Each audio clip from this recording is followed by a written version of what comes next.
In fact, I don't even think Isaiah is going to recognize her because she's had so much plastic surgery from the last time she was on. So we're not even going to get a face crack from Isaiah because he might be like, who's that? That's it. It looks like it. Maybe not. I can't tell. I called it yesterday with Isaiah 100%. He was not going to be able to recognize Sydney because of all the plastic surgery that she had.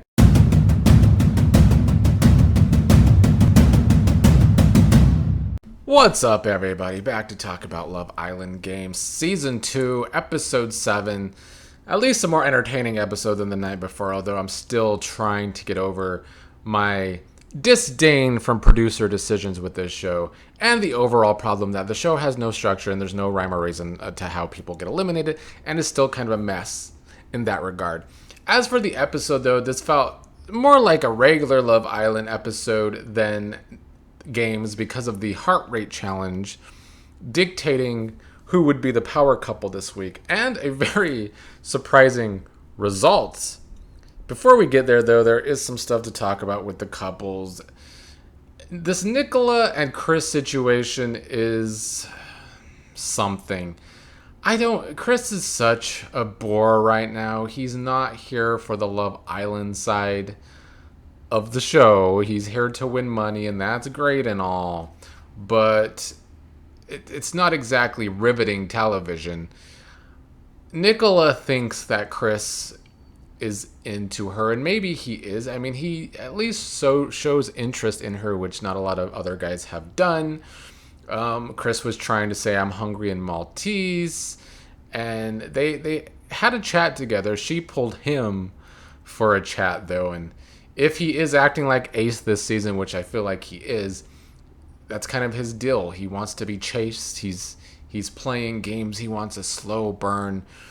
The thing that stood out the most to me from their conversation is him asking her what she's going to get him for Christmas. And it just makes me go back to what I called Chris his first season, that being homeless Chris, someone who could be playing basketball overseas but isn't.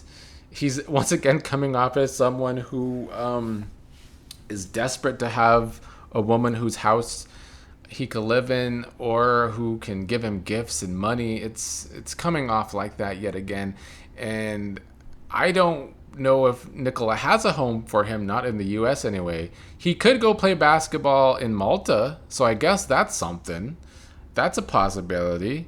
But yeah, I would find them cuter because I really do like Nicola. She's very entertaining. Chris is the opposite, though. And at least someone is showing a little bit of interest in Nicola, though. I guess I'll give him that. Because on the Chris and KK side, they are still not doing anything. They allegedly feel bad for Solen and Mert going home. KK didn't really feel that pressed, which is why I didn't feel bad for her by the end of the episode. Also, don't feel bad for KK that Chris was kissing people a little bit in the challenge. It's not like making out, at least, but nonetheless kissing, and he still ain't kissed her. So that's not a good look for Chris and KK. The Toby and Andrea stuff didn't really get more entertaining to me either. I'm not going to be gaslit into pretending like Andrea and Toby have chemistry, because they don't. I do think Andrea and Josh have a little bit of chemistry.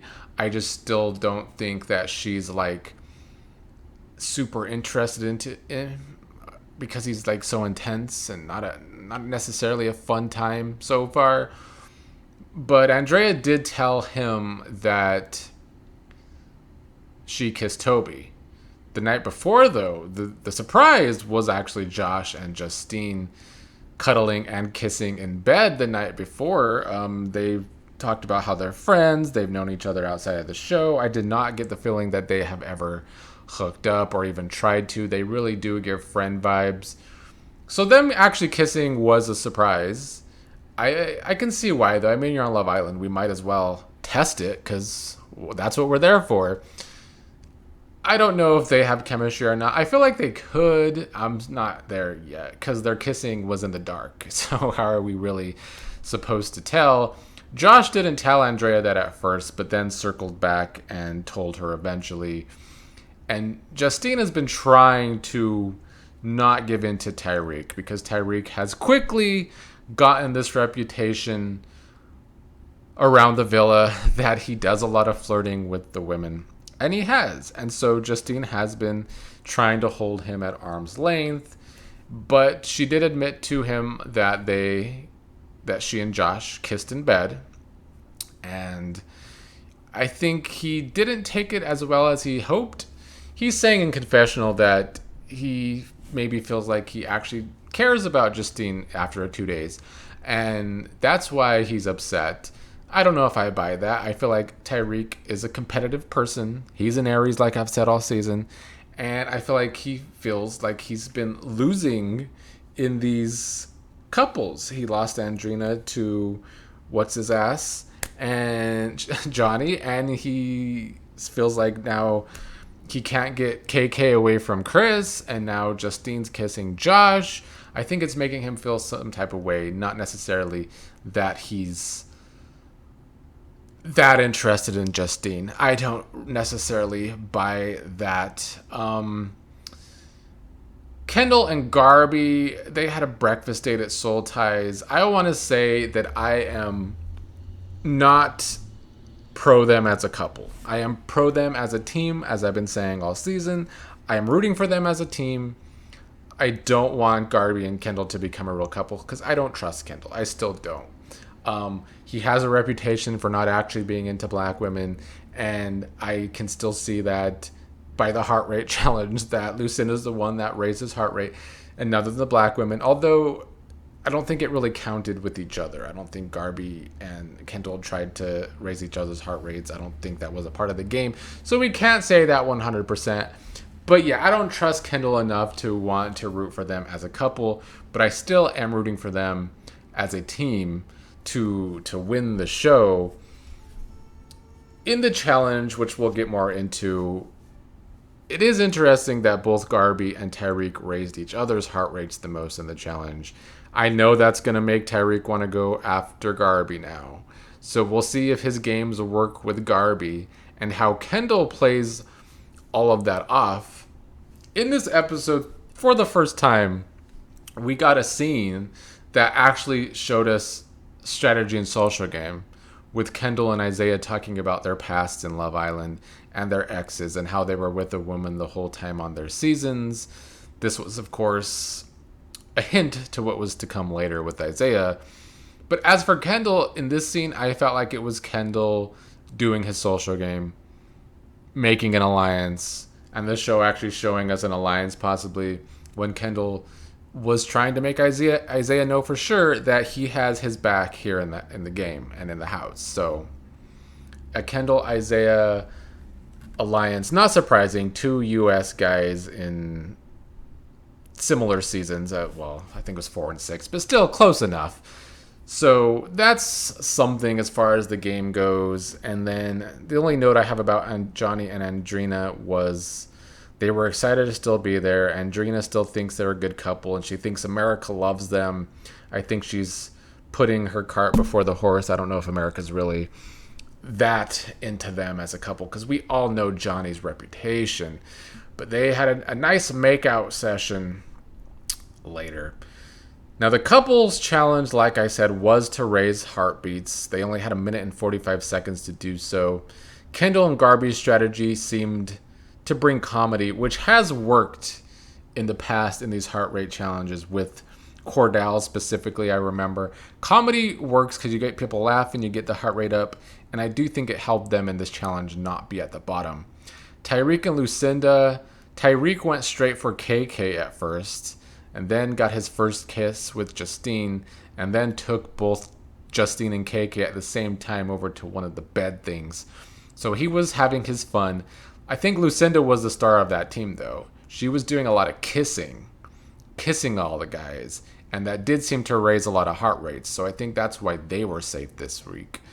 Josh and Justine. Justine went straight for Tyrique as well, so she was showing him some love. She also sucked on Chris's finger. Of course, Josh went for Andrea in the challenge. I don't think they were anyone's highest rated heart rate, but they weren't at the bottom either, so they must have been doing something right. Isaiah and Nicola were the big surprises, especially with them coming out in circus-like gear for their costume. Nicola went for it, though. She showed us she has her inner freak. She showed us that Europeans are freakier than Americans a lot of times. Um, and yeah, she really went for it. I think Nicola was a big part why her and Isaiah actually got the power couple this round. She motorboated Chris, and Isaiah was kissing a lot of the women too, and a lot of the women seemed to like it, so he must be a good kisser. He also gave Andrina a hickey. So yeah, these two went for it as a team. They make a great team, as I've been saying the whole time. Because of their teamwork, they're a strong contender to win if they actually stick together. And yeah, they won the challenge. So good on them from one of the bottoms to the top. I do love that for Nicola. KK and Chris, I feel like the other players were trying to lock in to not get their heart rates up for them because they were just the power couple. I liked KK pulling out moves on the stripper pole with Josh. That was probably the highlight. Chris is boring.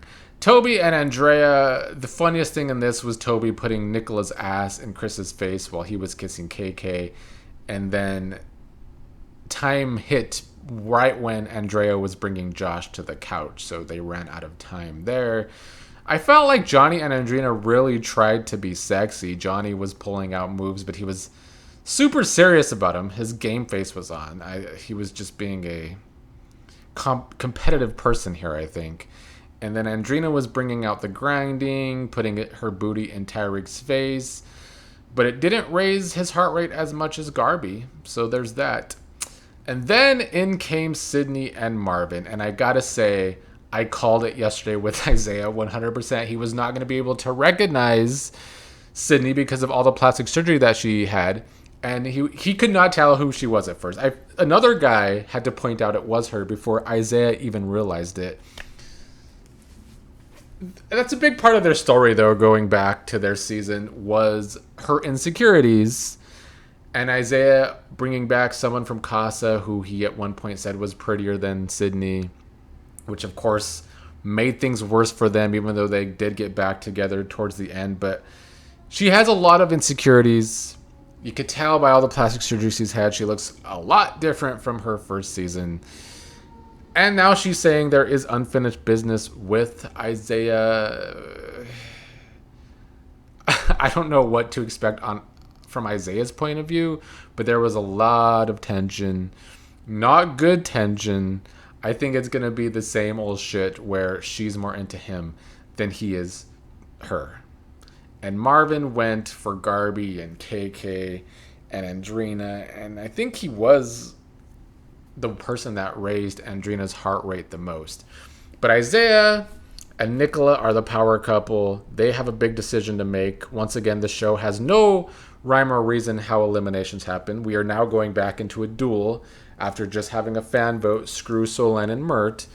Now two people get to save themselves. The bottom couples are Andrea and Toby, KK and Chris, Andrina and Johnny. Isaiah and Nicola from the preview will get to decide which two women go against each other, which two men go against each other. I hope they do. They're not going to do it. I just realized. I wanted them to do the strategic thing to get Chris out of this game, but Nicola's not going to want Chris out of this game. That's her man, or that's who she wants to be her man. So I totally expect Toby versus Johnny. Hopefully Johnny wins that one and Toby goes. The women, though, depending on what the challenge is, Andrea's very athletic.